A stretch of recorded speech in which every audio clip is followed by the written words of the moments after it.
Shalom, salam sejahtera bagi kita, sidang jemaat yang dikasihi Tuhan. Kiranya Tuhan tetap menyertai, Tuhan memberikan perlindungan yang sungguh ajaib dan luar biasa bagi kita sampai pada hari ini.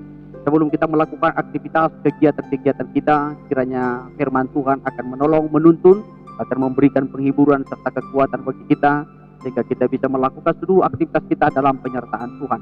Kembali kita bertemu dalam program kita, program Pagi Damai.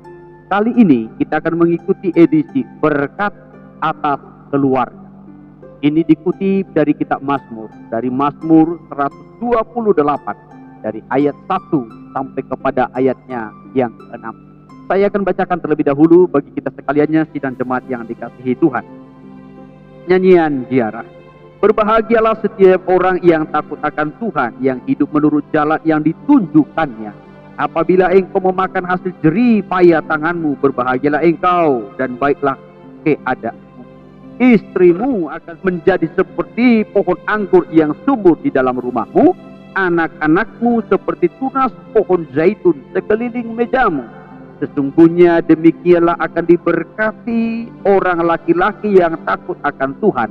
Kiranya Tuhan memberkati engkau dari Sion, supaya engkau melihat kebahagiaan Yerusalem seumur hidupmu, dan melihat anak-anak dari anak-anakmu, damai sejahtera atas Israel.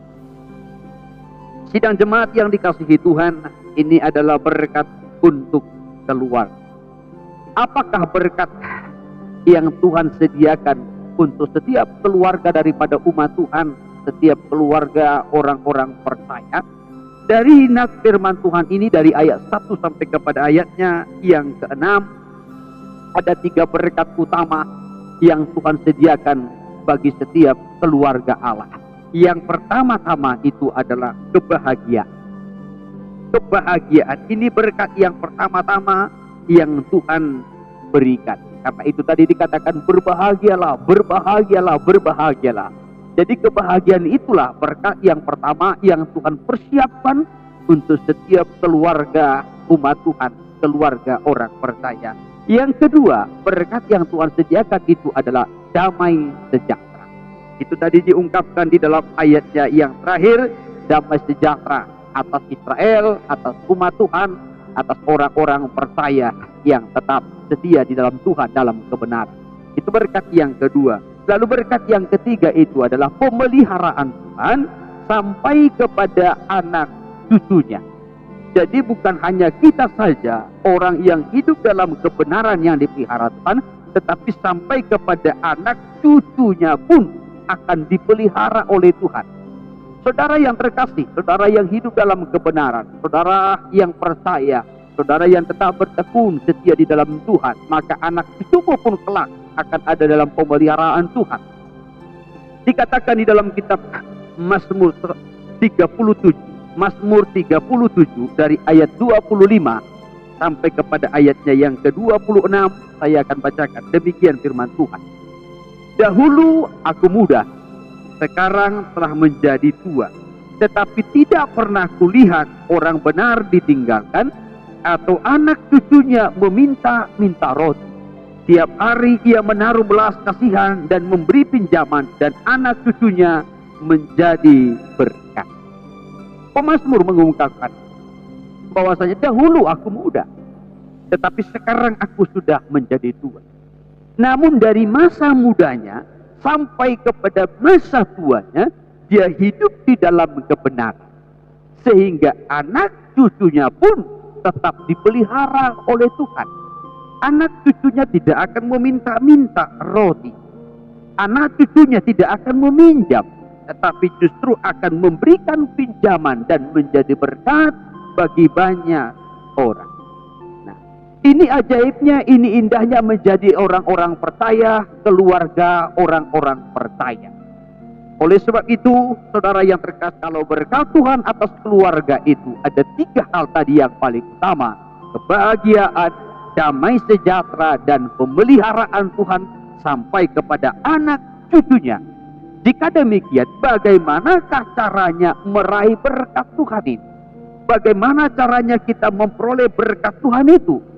Supaya kebahagiaan, damai sejahtera, dan pemeliharaan Tuhan itu menjadi milik kita. Langkah yang pertama, kembali kepada Mazmur 128. Dalam ayatnya yang pertama tadi dikatakan, berbahagialah setiap orang yang takut akan Tuhan, yang hidup menurut jalan yang ditunjukkannya. Langkah yang pertama supaya berkat keluarga itu turun atas kita adalah takutlah akan Tuhan. Miliki hati yang takut akan Tuhan. Orang yang takut akan Tuhan tentu akan menuruti jalan-jalan yang ditunjukkan oleh Tuhan. Orang yang takut akan Tuhan tentu akan menjauhi kejahatan dan hidup dalam kebenaran, hidup dalam kesucian. Nah, ini cara yang pertama, langkah yang pertama supaya berkat keluarga itu turun atas kita. Milikilah hati yang takut akan Tuhan itu. Ya. Sekali lagi, hati yang takut akan Tuhan itu artinya, saudara, kita hidup menuruti jalan-jalan Tuhan. Kita hidup seturut dengan firman Tuhan. Kita hidup di dalam kebenaran. Nikah kita hidup dalam kebenaran. Ya, sebagai suami, ya kita menjadi suami yang hidup dalam kebenaran. Menjadi suami yang benar. Apa tanggung jawabnya dalam nikah rumah tangganya? Menjadi istri juga istri yang benar. Apa tanggung jawab istri juga dalam nikah rumah tangganya? Sebagai anak-anak juga, kita sebagai anak-anak yang benar di tengah-tengah keluarga kita. Saudara yang terkasih. Nah, sampai nikah kita itu dikatakan nikah yang benar, nikah yang seturut dengan firman Tuhan, nikah yang seturut dengan kebenaran. Jadi ini langkah yang pertama. Lalu langkah yang kedua, dalam ayatnya yang kedua itu dikatakan, apabila engkau memakan hasil jerih payah tanganmu, berbahagialah engkau dan baiklah keadaanmu. Ya, setelah yang pertama memiliki hati yang takut akan Tuhan, yang kedua itu adalah bekerja dengan tangannya sendiri. Bekerja keras, berusaha. Ya.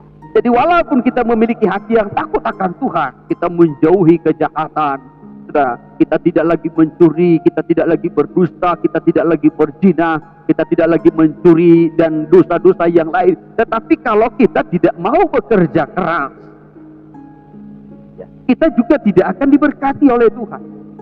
Tetapi setelah kita memiliki hati yang takut akan Tuhan itu, hal yang kedua yang harus kita lakukan itu adalah bekerja keras dengan tangan kita sendiri. Ya, kita bersyukur, kita berbahagia kalau kita memakan apa yang kita kerjakan melalui tangan kita, hasil kerja kita, hasil usaha kita. Dalam kitab Amsal pasal 31. Amsal pasal 31 dari ayat 10 sampai kepada ayat seterusnya. Itu berbicara tentang istri yang cakap, istri yang benar, istri yang rohani, saudara. Tetapi istri yang cakap, istri yang rohani itu, dia tidak memakan roti hasil kemalasan, katanya. Artinya dia tidak memakan sesuatu ya, yang tidak diusahakan, yang tidak dikerjakan. Dia tidak memakan hasil roti kemalasan karena mengandalkan orang, mengharapkan dari orang lain, tidak. Amsal pasal 31 ayat 27 saya kutip. Demikian dikatakan firman Tuhan. Ia mengawasi segala perbuatan rumah tangganya. Makanan kemalasan tidak dimakan.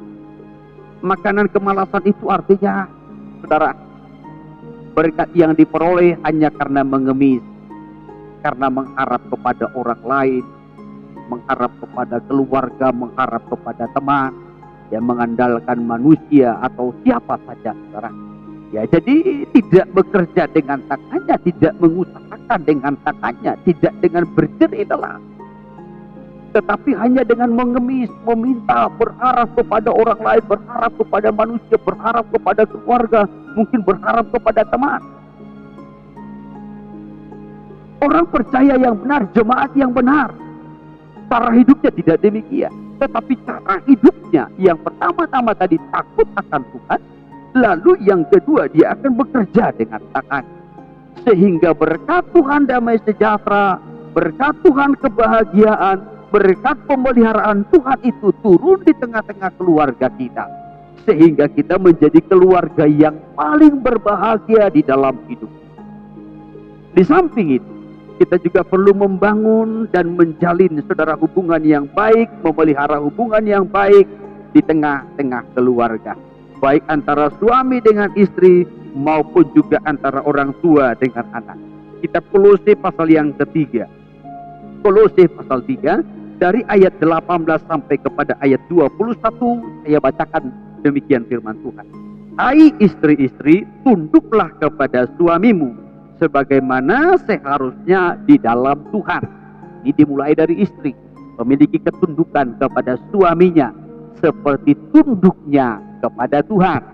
Lalu ayat berikutnya, hai suami-suami, kasihilah istrimu dan janganlah berlaku kasar terhadap dia. Sebaliknya, suami juga harus juga mengasihi istrinya dan jangan berlaku kasar. Jangan berkata-kata dengan kasar. Ya sudah, kata-kata yang melukai, yang menyakiti. Ya sudah, yang memaki dan lain sebagainya. Tetapi suami harus mengasihi istrinya dan jangan berlaku kasar.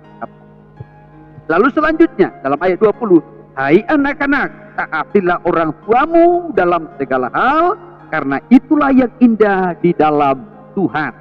Dan hai bapak-bapak, janganlah sakiti hati anakmu, supaya jangan tawar hatinya. Jadi anak juga harus taat kepada orang tuanya. Orang tua juga harus menjaga perasaan anak-anaknya, supaya jangan sampai tersakiti, supaya jangan sampai menjadi trauma, jangan sampai terluka sudah, dan terbawa kepada masa pertumbuhan sampai kepada masa tuanya. Tetapi hubungan dalam nikah itu harus tetap dipelihara. Bagaimana sikap istri yang tunduk kepada suaminya seperti tunduknya kepada Tuhan. Bagaimana suami harus mengasihi istrinya sudah seperti Kristus mengasihi jemaat dan tidak boleh berlaku kasar. Demikian juga anak harus taat kepada orang tuanya, dan orang tua harus juga menunjukkan perhatiannya, kasihnya kepada anak-anaknya, saudara, sehingga hubungan di dalam nikah rumah tangga itu terpelihara dengan baik. Maka berkat Tuhan akan turun di tengah-tengah keluarga, baik kebahagiaan, damai sejahtera, dan pemeliharaan Tuhan yang ajaib dari masa muda sampai masa tua, bahkan juga sampai kepada anak cucu kita, akan tetap ada dalam perlindungan dan pemeliharaan Tuhan yang ajaib. Kiranya Tuhan menolong kita untuk kita bisa mengerti, menangkap apa yang Tuhan rindukan, saudara, apa yang Tuhan persiapkan di tengah-tengah keluarga kita. Haleluya! Kiranya Tuhan ditinggikan dan dimuliakan.